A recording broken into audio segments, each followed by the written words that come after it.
Olá, queridos, graças a Deus. A paz a todos, que Deus abençoe, no nome do Senhor e Salvador Jesus. Eu estou passando nesta noite onde quero trazer aqui uma mensagem ao seu coração, quero trazer aqui uma reflexão a você que nos ouve e que ouve esta mensagem, que você possa fazer uma análise da sua própria vida, uma reflexão, e que ao fazer essa reflexão você se pergunte para você mesmo se muitas coisas que nos dias atuais nós ouvimos, se de fato está vinculada à doutrina de Cristo, ou se é coisa de homem, o qual a gente vê em muitos lugares nos dias atuais que vivemos. Isso aqui não é uma crítica, mas isso aqui, por incrível que pareça, se trata da verdade da palavra de Deus, a qual muitas pessoas elas confundem.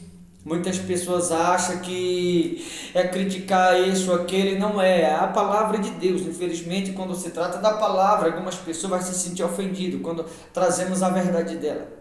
Muitas pessoas vão achar que é uma indireta para A ou B, muitas pessoas vão dizer só pastor, isso ou aquele é o certo, e não é isso. Se trata da verdade de Jesus Cristo, a qual está oculta para muita gente nos dias que vivemos. Olha o que diz aqui em 2ª Epístola de João, capítulo 1, versículo 9, diz assim: todo aquele que ultrapassa a doutrina de Cristo e nela não permanece, não tem Deus. O que permanece na doutrina, esse tem tanto o Pai como o Filho. Daqui a pouquinho eu vou lá em 1 Timóteo, capítulo 6, versículo 3, eu vou te mostrar que doutrina é essa e do que a Bíblia aqui está falando. Mas veja, se alguém vai ter com você ou vai ter comigo e não traz a doutrina de Jesus, eu não posso receber esta pessoa, eu não posso ouvir esta pessoa e não posso dar as boas-vindas a ela, porque se ela não traz a doutrina de Cristo consigo, a Bíblia diz que ela não tem Deus na vida dela. Daqui a pouquinho você vai ver que tipo de pessoa é essa. Olha o versículo 10, o que está escrito, diz assim: se alguém vem ter convosco e não traz esta doutrina, a qual eu falei, vou te mostrar daqui a pouco, não traz essa doutrina, não o recebais em casa, nem lhe deis as boas-vindas. Ou seja, se alguém vai ter com você e não traz consigo a doutrina verdadeira de Cristo, não traz consigo os preceitos de Cristo, o ensinamento de Cristo, mas traz consigo o ensino de homem, costume de homem, traz consigo a religião dos homens e não a doutrina de Jesus. A Bíblia diz aqui no versículo 10 da 2ª Epístola do capítulo 1 de João, diz assim: se alguém vem ter convosco e não traz essa doutrina, não o recebais em casa, ou seja, não ouça o que eles falarem, nem lhe deis as boas-vindas. Por que eu não devo dar as boas-vindas? Ao versículo 11: porquanto aquele que lhe dá boas-vindas se faz cúmplice das suas obras más. Ou seja, se alguém vem ter comigo e não traz a doutrina de Cristo e eu dou boas-vindas a ele, ou ouço o que ele tem a falar, eu recebo na minha casa, está falando do coração, se eu recebo na minha vida, eu vou estar me tornando cúmplice das obras erradas daquele alguém. Que doutrina é essa? 1 Timóteo 6,3, vou lá para que você entenda de que doutrina a Bíblia está se referindo.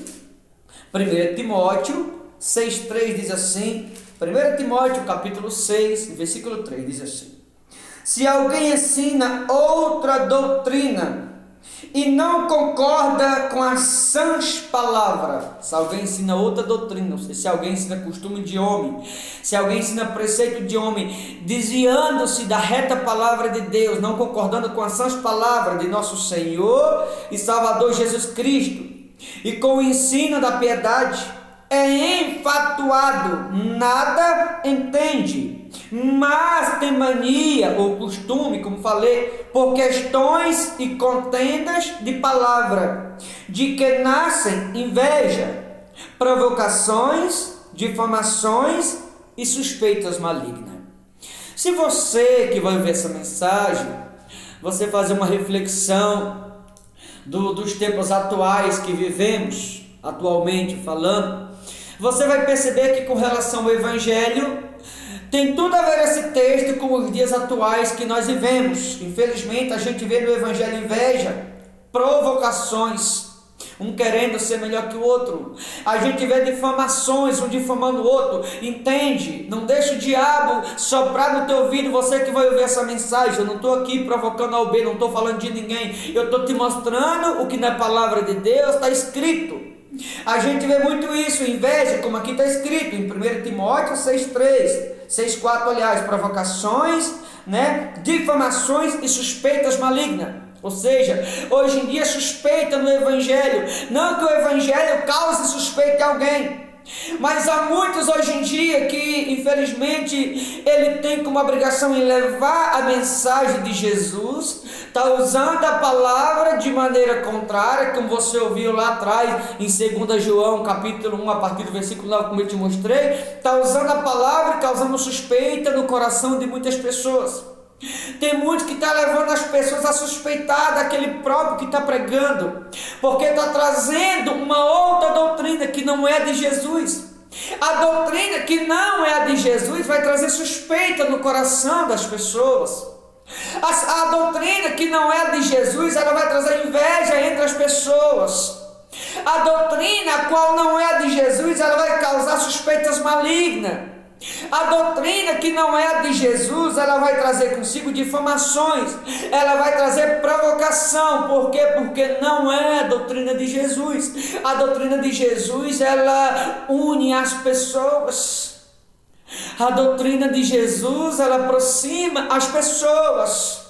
A doutrina de Jesus Cristo, ela leva as pessoas à conversão, ao arrependimento. A doutrina de Jesus, ela não causa divisão, ela aproxima, ela une as pessoas uma com as outras. E a gente vê muita divisão, a gente vê muita inveja, a gente vê muitas suspeitas malignas, a gente vê muitas provocações. Um é melhor que outro, que esse tem mais, esse tem menos, esse é maior, esse é menor. Ei, com Deus não tem maior e nem menor. Para Deus todos são iguais. Quando isso acontece em qualquer lugar, não é a doutrina de Jesus Cristo. Eu vou continuar no versículo 5, diz assim: altercações sem fim, por homens cuja mente é pervertida, ou corrompida, ou cauterizada, e privados da verdade. Veja, que a doutrina de Jesus, ela tem como objetivo trazer a verdade. Mas a doutrina dos homens, como você ouviu aqui, são pessoas privadas da verdade, pessoas que andam na mentira. Por incrível que pareça, a gente vê muito essas coisas nos dias que vivemos, supondo que a piedade é fonte de lucro.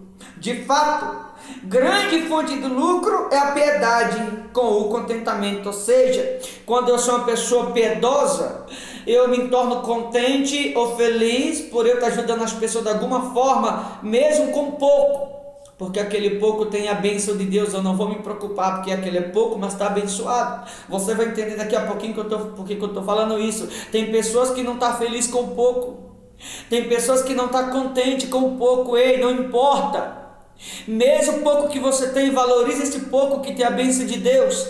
É melhor ter pouco com a bênção do que ter muito sem a bênção, está debaixo de maldição. Olha o que diz no versículo 6, diz assim: porque nada temos trazido para o mundo, nem coisa alguma podemos levar dele. Ou seja, não adianta eu querer, infelizmente, trazer uma outra doutrina, apresentar uma outra doutrina, criar meus próprios preceitos, criar meu próprio ensinamento. Não adianta. Isso, financeiramente falando, pode até enriquecê-lo com alguém. Na verdade, não é riqueza, é maldição. Porque a minha riqueza é salvação. Esse alguém vai estar deixando de lado, quando traz sua própria doutrina, deixando a doutrina de Cristo de lado. Eu tenho que ter a ciência que eu vim para esse mundo e não trouxe nada para ele. E quando desse mundo eu sair, eu não vou levar nada também. Então, para que eu implantar ou criar uma outra doutrina, simplesmente para me trazer um crescimento, sabendo que eu não vou levar nada deste mundo? É perder tempo. É você arrumar dor de cabeça para si mesmo. É você arrumar problema para si, para outras pessoas. Eu não trouxe nada e nada eu vou levar. Então eu tenho que ensinar a doutrina de Jesus exatamente como ela é. Não adianta eu sair dessa doutrina e implantar outra, pensando que eu vou levar alguma coisa desse mundo, que eu não vou levar nada, vai ficar tudo aí. Nada temos trazido e nada vamos levar. Está escrito aqui no versículo 7. Porque nada temos trazido para o mundo, nem coisa alguma podemos levar dele. Olha o versículo 8. tendo sustento e com que nos vestir, estejamos contentes ou felizes. Ou seja, eu tendo o suficiente e tendo que me vestir, eu devo estar contente, estar feliz, como a Bíblia diz. Mas tem pessoas, é o velho ditado, tem pessoas que quanto mais tem, mais quer. Tem pessoas que nunca estão felizes com o pouco abençoado que ela tem. O pouco tão abençoado que não traz dor de cabeça. O pouco abençoado não vai te trazer problema. O pouco abençoado vai te trazer noite de sono tranquila. O pouco abençoado vai te trazer salvação. O pouco abençoado não vai fazer ninguém suspeitar, ter suspeitas malignas de você. O pouco abençoado não vai te causar inveja, não vai levar você a ser uma pessoa difamada. O pouco abençoado não vai fazer ninguém olhar para você com maus olhos. O pouco abençoado. Mas o muito ser a bênção de Deus se torna maldição. É do que a Bíblia está falando aqui, no versículo 8. Tendo sustento e com que nos vestir, estejamos contentes, felizes, ou seja, um pouquinho. Mas esse pouquinho está abençoado, você vai ser feliz com pouco. De que você ter muito e perder teu sono. Ter muito e não ter paz. Ter muito e ser difamado. Ter muito e ter inveja entre as pessoas. Ter muito e infelizmente levantar suspeitas malignas. Se torna maldição em vez de bênção. Olha o versículo 9. Ora, os que querem ficar ricos caem em tentação. Os que querem ficar ricos, ou seja, não está feliz com o pouco, como você ouviu no versículo 8 acima. O pouco abençoado não vai te levantar suspeita maligna, porque é pouco, mas está abençoado. Agora os que querem ficar ricos, como diz o 9, os que querem ficar ricos caem em tentação e cilada, porque riqueza é tentação, riqueza é cilada, porque a riqueza ela levanta suspeita maligna, a riqueza ela causa inveja nas pessoas. A riqueza, ela chama atenção, é verdade. Porém, a pessoa é mal difamada, existe coisa errada por trás normalmente. É do que a Bíblia se refere no versículo 9. Ora, os que querem ficar ricos caem em tentação e cilada. E em muitas concupiscências insensata e perniciosa, as quais afogam os homens na ruína e perdição. Ou seja, é por causa da riqueza que muitas pessoas têm se perdido. É por causa do dinheiro que muitas pessoas têm sido difamadas. E é por causa do dinheiro que muitas pessoas são trapaceadas, caluniadas. Tem pessoas que dão vida pelo dinheiro. Tem pessoas que morrem pelo dinheiro. Tem pessoas que matam pelo dinheiro. Ei, valorize o pouco que você tem. Não precisa você ter muito. Eu particularmente falando não quero muito. O que eu tenho está de bom tamanho. Sabe por quê? Porque é pouco, mas se torna muito porque eu tenho Jesus na minha vida. Então quando você tem Jesus, irmão, a tua vida está abençoada. Naquele pouco que Ele não te falta, Ele te supre. Aquele pouco que você tem a bênção, você tem noite tranquila. Não precisa você se desesperar. Não precisa você enfiar os pés pelas mãos para ser difamado, ser caluniado, ser mal visto pelos outros. Porque a riqueza, como você ouviu aqui no versículo 9, é tentação, é cilada, é na riqueza que as pessoas se afogam, nos leva à ruína e à perdição. E é de fato o que nós vivemos, né? Inclusive com relação ao Evangelho, atualmente nos dias que vivemos. Olha o versículo 10. Porque o amor do dinheiro é a raiz de todos os males. Talvez você está tendo tanta dor de cabeça. Talvez você que ouve essa mensagem, você está preocupado por conta das riquezas materiais, por conta do bendito do dinheiro, por conta muitas vezes da vida financeira, por conta da dívida. Aí não te preocupa, confia em Deus. No pouco que você tem, Ele vai te suprir, não vai deixar te faltar. Valorize um pouquinho com a bênção que Deus vai multiplicar na tua vida, no nome de Jesus. Porque o amor do dinheiro é a raiz de todos os males. E alguns nessa cobiça, alguns nessa cobiça se desviaram da fé e a si mesmo se atormenta com muitas dores. Alguns nessa cobiça se desviaram da fé e têm atormentado a si mesmo com muitas dores. Ou seja, quando alguém quer enriquecer, quando alguém quer cada vez mais, a si mesmo está atormentando. Porque a maioria das vezes nos traz consequências. O muito sem a bênção de Deus vai nos trazer dor de cabeça. O muito sem a bênção de Deus vai nos trazer problema. Mas o pouco tendo a bênção de Deus, ali vai estar a solução para a nossa vida. Então valorize um pouquinho que você tem, não queira muito, valorize esse pouquinho, porque nesse pouquinho está a solução, mas no muito, também ali há muitas dores de cabeça, tá bom? Que você possa fazer uma análise, que você possa refletir, e que você possa ser grato a Deus pelo pouco que você tem, tá bom, meus amados? Vou ficando por aqui, forte abraço, Deus abençoe no nome de Jesus, meia-noite eu volto orando pela sua vida.